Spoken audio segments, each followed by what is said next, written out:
for joining us on the call. If we just get your thoughts on the game against Cincinnati, and we expect to see as you head to Dallas on Saturday, please.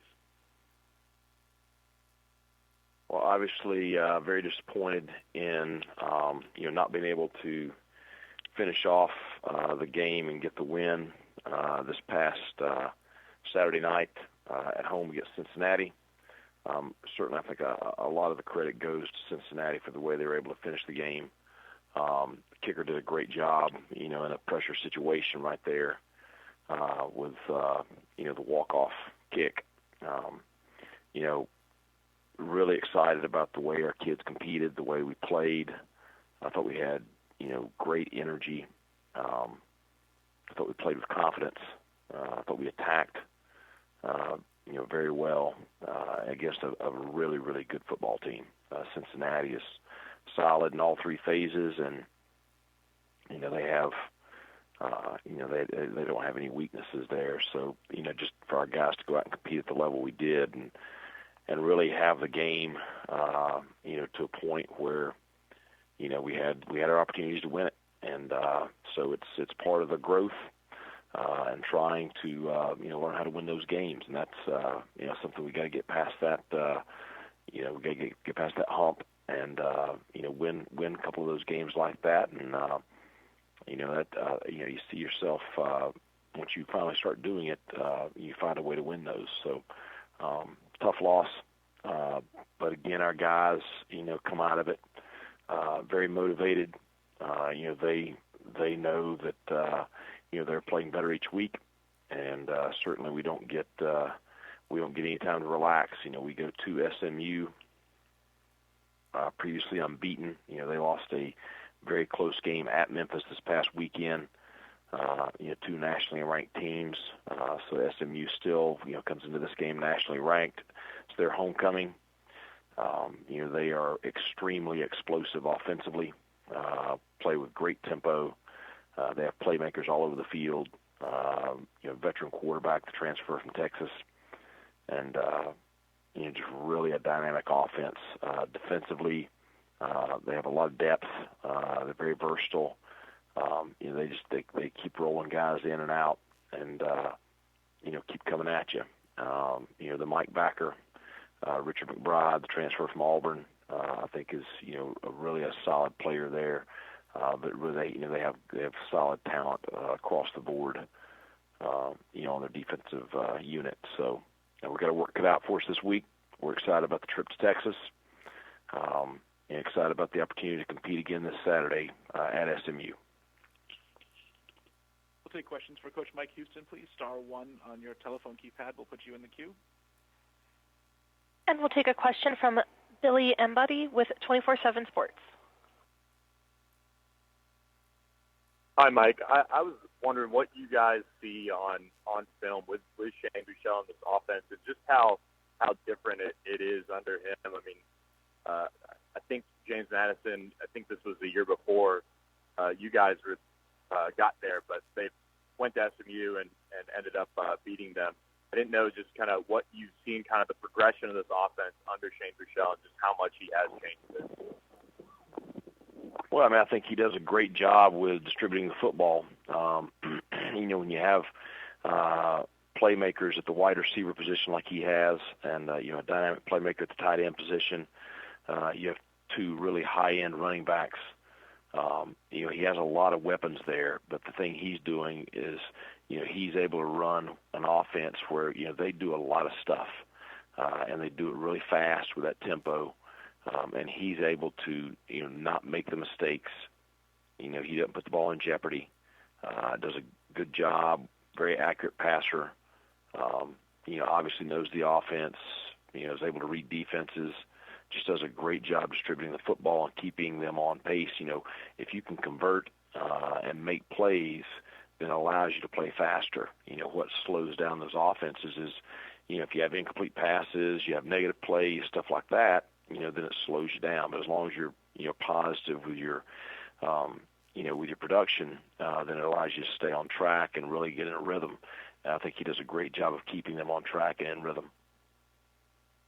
Then Sonny was talking about your talented wideouts, but SMU has one as well with James Prochet, Reggie Robertson, questionable for sure. seen from Prochet on film, and how big of an issue is he for defenses? Well, he's an older player. He's been there and done that. It's not his first time around being a senior. And if Robertson plays, he's a junior, so they're older players. But Prochet he's a dynamic player. He has great speed. He has great body control. Plays the ball in the air very, very well. They do a lot of stuff with him, moving him around, trying to give him the ball in different ways. But he's a guy that you got to be able to match his speed, and he does a great job playing the ball down the field.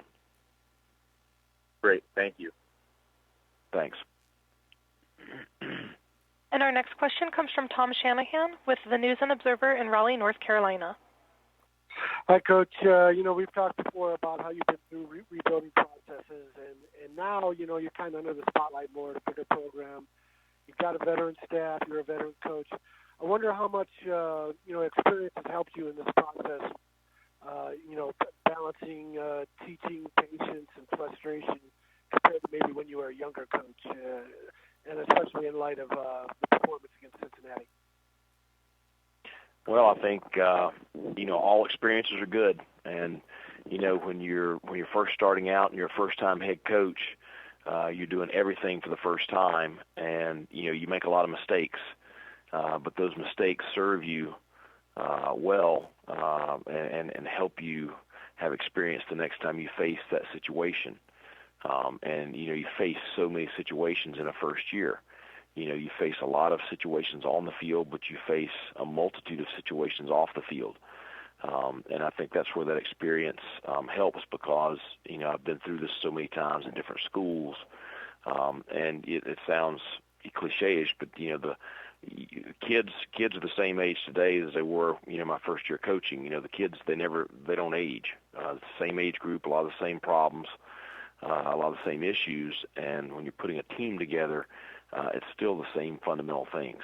I do think that I had a great mentor in Fred Goldsmith, who is still a great counsel to me, with a lot of these things. But we're trying to, build our program the right way, and building as a kind of a team first. We're really trying to, put a stress on character, commitment to each other. And then just, going out and pushing ourselves to be the very best every single day in every area of our life. And I think, as we start, seeing the results on the field, it's a product of, the hard work that the players are putting in. Great. Thank you, Coach. Thanks a lot.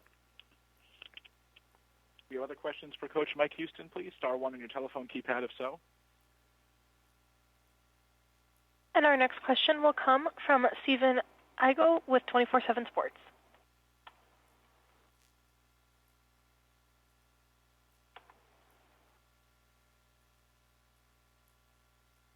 Can we check the mute button there? Yeah. Sorry about that. Just wondering about the 2-point conversion at the end of the third quarter, and is that something that you rely on with the chart, or is it more of a in the game you're making that decision based on what the score is?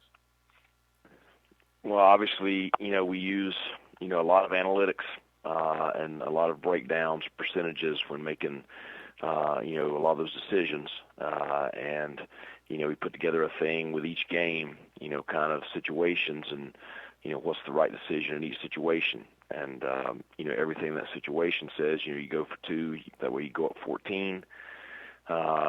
And when you go up 14 now, it, obviously 2 touchdowns does not beat you. A lot of my career I went with my gut in those situations. Obviously, I can sit here and give you 10, 15 different things that you would do with hindsight. So, it's what the percentages said, and it's what the chart said, and so we elected to do that. We felt good about the play, and it was there. So, but we did not convert. Okay, thanks, Coach. Was just curious on that. I appreciate it. Sure thing.